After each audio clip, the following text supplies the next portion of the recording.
Hello नमस्कार है दोस्तों, अपने यूट्यूब चैनल में एक बार फिर से आपका तहे दिल से स्वागत है। आज अपन महासागरीय धाराओं की स्थिति को लेकर चर्चा करेंगे कि कौन सी महासागरीय धारा कहाँ पर बहती है, ठीक है, किस महासागर में बहती है उसकी चर्चा करेंगे, ठीक है। कौन सी गर्म जलधारा है, कौन सी ठंडी जलधारा है, उसकी अपन चर्चा करेंगे। बताया ऐसा जाता है कि ये टॉपिक सबसे कठिन है महासागरों से संबंधित टॉपिकों में से, लेकिन मेरी नज़र में ये बिल्कुल भी कठिन नहीं है। मैं आपको घबराने की ज़रूरत नहीं है, मैं आपको इतना आसान बना के दूँगा कि आपको न तो रटना पड़ेगा और न ही इसको ज़्यादा याद करना पड़ेगा। आपको एक दो में चीज़ें ऐसी बताऊँगा, सामान्य चीज़ें बताऊँगा, जिससे आप ये भी पहचान जाएंगे बिना याद किए कि कौन सी महासागरीय धारा किस महासागर में बहती है, कौन सी प्रशांत महासागरीय है, कौन सी हिंद महासागरीय है, सब कुछ पहचान लेंगे, ठीक। साथ ये भी पहचान लेंगे आप खुद अपने आप, मैं बताऊंगा तरीका कि कौन सी महासागरीय धारा ठंडी है, कौन सी गर्म है। केवल उसके लिए आपको एक इसकी इमेज, ठीक है, कंसेप्ट क्लियर करना होगा, ठीक है, वो मैं बताऊँगा। और एक इमेज इसकी अपने माइंड में सेट करनी पड़ेगी, दिमाग में बिठानी पड़ेगी, तो आपको ऑटोमेटिकली ही वो याद हो जाएगी। तो आइए चलते हैं, वीडियो को आगे बढ़ाते हैं अपन। तो अपन पहले चलते हैं अटलांटिक महासागरीय धाराओं की चर्चा कर लेते हैं। अब देखिए, ये अपनी भूमध्य रेखा है, ठीक है। गर्म जलधाराएँ यहीं से उठती है, भूमध्य रेखा के सहारे पश्चिम की ओर, ठीक है। ये उत्तर में है तो ये हो गई उत्तरी विषुवत रेखीय जलधारा। दक्षिण में है तो ये हो गई दक्षिण विषुवत रेखीय जलधारा, ठीक है। ये धाराएं पूर्व से पश्चिम की ओर यहाँ से स्टार्ट होगी, पश्चिम अफ्रीका से, और दक्षिण अमेरिका के ब्राज़ील यहाँ है, ठीक है। ब्राज़ील के तट से टकराएगी और उत्तर की तरफ है, ये इधर मुड़ जाएगी, ठीक है। दक्षिण वाली है तो ये दक्षिण की तरफ मुड़ जाएगी। भाई आपको पता ही है, अपने उत्तरी गोलार्ध के अंदर कोरियलिस बल के कारण ये अपने दाईं ओर मुड़ जाती है, और नीचे वाली है तो अपने बाईं ओर मुड़ जाती है। सीधा ध्यान रखना, ये इस हाथ तरफ मुड़ जाती है दक्षिण में, और ये इस हाथ मुड़ जाती है। अब यहाँ क्या है, ये जाके क्या होती है, इकट्ठी हो जाती है, यहाँ से टकराती है। तो कुछ ऐसी होती है धाराएं, ठीक है, जो वापस इधर टकरा के आ जाती है, गिनी के तट तक ये आ जाती है, ठीक है। कभी कभी इसको गिनी की धाराएं भी कहते हैं। इसको कहते हैं अपन, जो वापस आ जाती है ना, उसको कहते हैं प्रतिविषुवतीय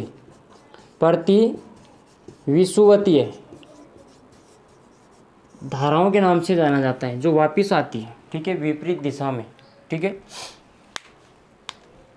अब ये धाराएं आगे जाके एक समूह बनाएगी। ये एक द्वीप है,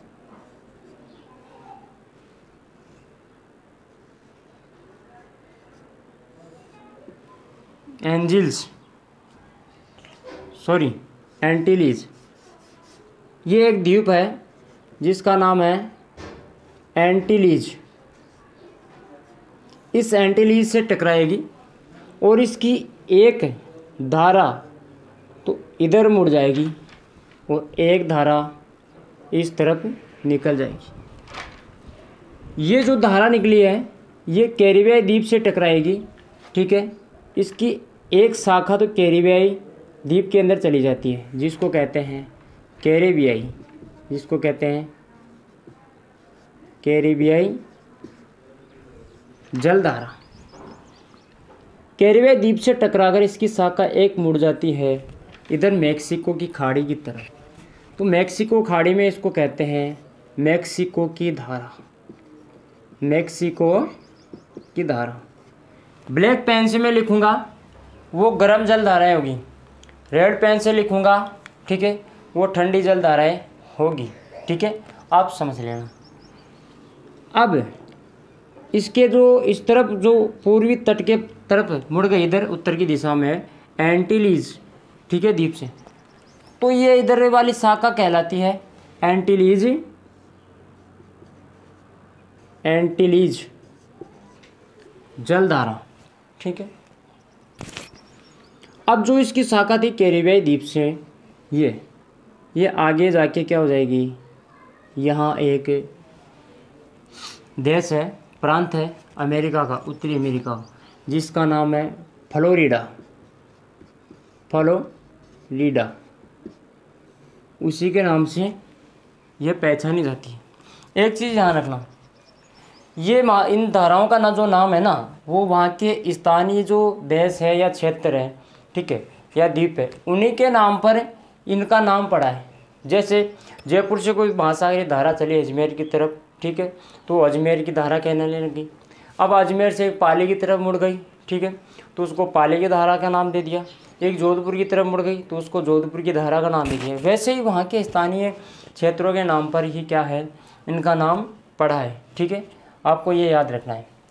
अब यहाँ से ये जलधारा क्या होगी, इस फ्लोरिडा से निकलेगी, मुड़ जाएगी इधर।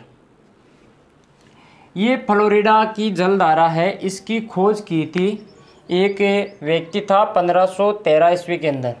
1513 में एक व्यक्ति था, उसका नाम था Juan Ponce de Leon. Sunny Leone नहीं, पोंस डी लियोन, उसने इसकी खोज की थी।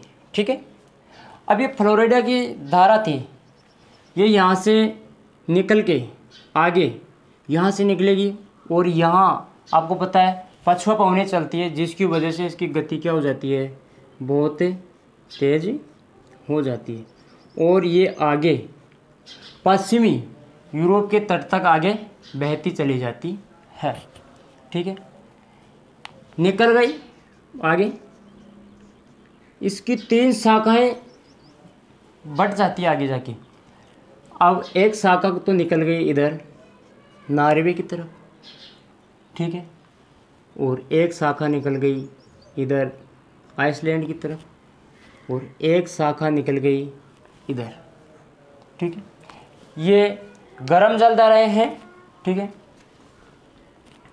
अब इधर निकली, जिसका नाम तो पड़ गया इरमिंगर। जो ये थी नॉर्वे की तरफ चलेगी, उसका नाम पड़ गया नॉर्वे की जलधारा, और इधर आ गई एक शाखा जिसका नाम पड़ गया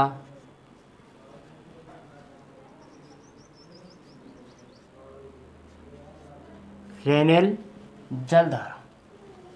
ठीक है, अब इसकी गति बहुत तेज, यहाँ फ्लोरिडा से निकलती है ना, उस वक्त यहाँ पर इसका प्रवाह मतलब बहुत चौड़ी होती है। ये 50 लगभग 49 किलोमीटर चौड़ी होती है, और इसकी गति 50 किलोमीटर प्रति घंटे की हो जाती है। ठीक है, अब यहाँ से एक ठंडी जलधारा निकलती है, ये ग्रीनलैंड है।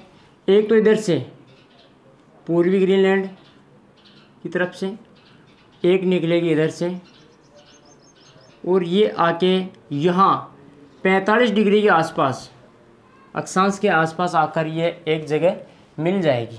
ठीक है, अब ये मिलेगी तो ये ठंडी और गर्म जलधारा मिलेगी। इसका मैं नाम लिख देता हूँ यहाँ पे। ये बैफिन की खाड़ी से निकलती है, बैफिन की खाड़ी से। ठीक है, बैफिन की खाड़ी से निकलती है कौन सी जलधारा, ये लेब्राडोर, जिसका नाम है लेब्राडोर। ये ठंडी जलधारा है। ये इधर वाली है जिसका नाम है पूर्वी ग्रीनलैंड, पूर्वी ग्रीनलैंड जलधारा। ठीक है, यहाँ से इसके पश्चिम किनारे से यह आके जहाँ पर मिलती है उस स्थान पर एक प्रकार की क्या हो जाती है, मतलब कोहरा सी छा जाता है। वहाँ एक प्रकार की एक घास उगती है जो मछलियों के लिए बहुत ही पौष्टिक एक घास होती है। उसको खाने के लिए छोटी मछलियाँ आती है, बड़ी मछलियाँ आती है, ठीक है। ये ऐसी दशा हो जाती है, यहाँ मछलियों के प्रजनन के लिए बहुत ही उनका आधार बन जाती है ये जगह, ठीक है।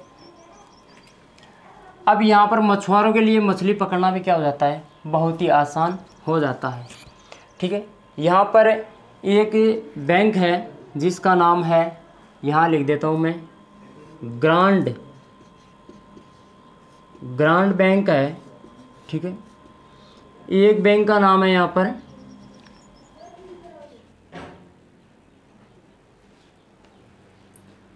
यहाँ है, इस जगह पर जो इंग्लैंड है उसके पूर्वी तट के पास लगभग उससे 100 किलोमीटर दूर, जिसका नाम है डागर बैंक, ठीक है। ये मछली प्रजनन के लिए उत्तरदायी जगह होती है, अच्छी जगह मानी जाती है, ठीक है। इनका जो मिलन होता है 45 डिग्री के आसपास, वो होता है फाउंडलैंड के पास, न्यू फाउंडलैंड, इसके पास इनका मिलन होता है 45 डिग्री फ्रांस के पास। अब आगे जाके ये यहाँ से एक ठंडी जलधारा निकलती है, इसी की शाखा है। आगे यहाँ से एक, ठीक है, यूरोप के पश्चिम किनारे से एक ठंडी जलधारा निकलती है जिसका नाम है, यहाँ कनारी द्वीप है इसलिए इसका नाम भी क्या रख दिया, उसी के नाम पर कनारी या कैनारी जलधारा। दोस्तों ये ठंडी जलधारा है, ये ठंडी जलधारा क्या होगी, आगे जाकर इस उत्तरी विषुवतीय जो जलधारा है इसी में क्या हो जाएगी, मिल जाएगी, ठीक है। अब इसमें मिलेगी ये, यहाँ इसमें मिलेगी, फिर वही एक चक्कर चलेगा गल्फ स्ट्रीम, फिर यहाँ से गल्फ स्ट्रीम से यहाँ से इसमें मिलेगी ये ठंडी जलधारा, फिर ये इसी प्रकार से यहाँ बिल्कुल घूमती रहेगी यहाँ चारों तरफ का जल, जिसकी वजह से बीच के अंदर का जो जल होगा वो बिल्कुल स्थिर हो जाएगा, ठीक है, स्थिर हो जाएगा।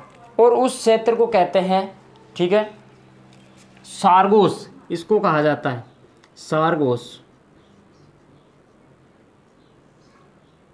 या सारगोसे, क्या कहा जाता है इसको, सारगोसे। ये क्या है, यहाँ पर क्या हो जाता है, जो स्थिर जल होता है उसमें जो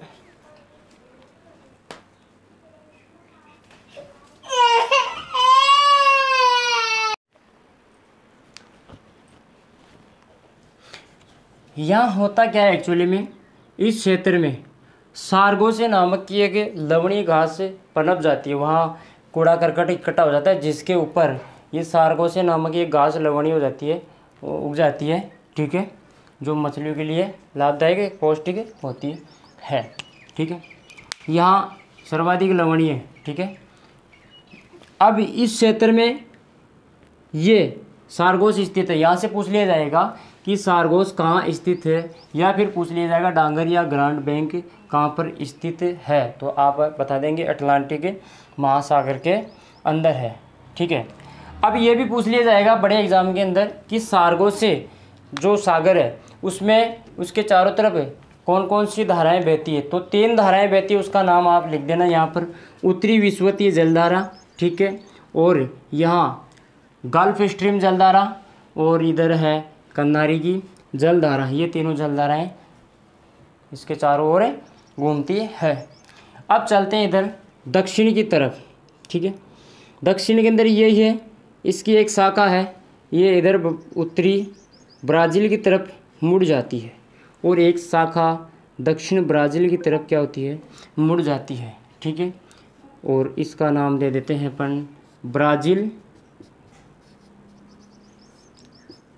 की जलधारा, ये गर्म जलधारा है, ठीक है। अब आगे इधर से पश्चिमी प्रवाह की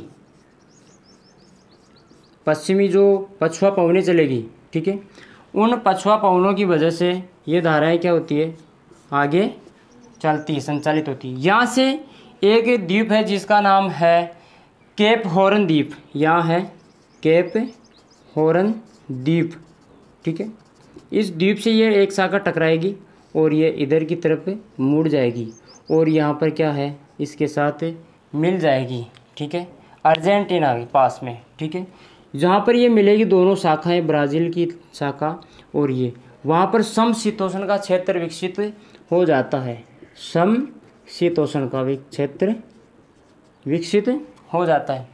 अब ये आगे चलेगी, ये धाराएं, ठीक है, इसमें से एक धारा इधर की तरफ आ जाएगी, जिसका अपन ने नाम दिया है वेनेजुएला की जलधारा, वेनेजुएला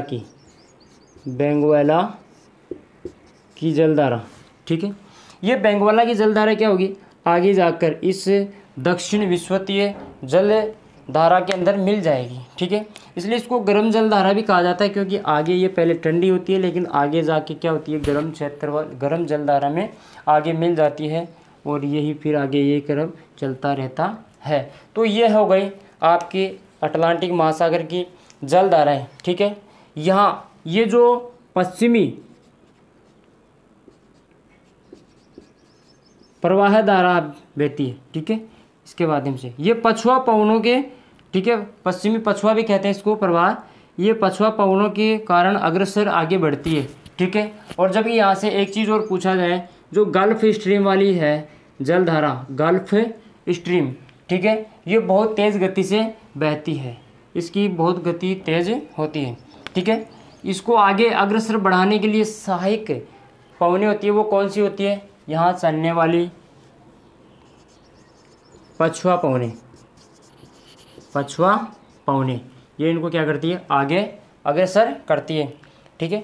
अब इसको पढ़ना है आपको, ज़्यादा नहीं, दिमाग नहीं लगाना, इतना सा याद कर रखना है इसमें। अब एक बात ध्यान रखना, पहले तो भाई जो पूर्वी तटों पर बहेगी ना, जो पूर्वी तटों पर बहेगी, ठीक है, जलधाराएँ, वो जलधाराएँ कैसी होगी, हमेशा गर्म जलधाराएँ होगी, ठीक है। जैसे ये बह रही है, गर्म जलधाराएँ ये, ठीक है, इधर भी देख लीजिए, ये गर्म जलधाराएँ हैं, आई बात समझ में।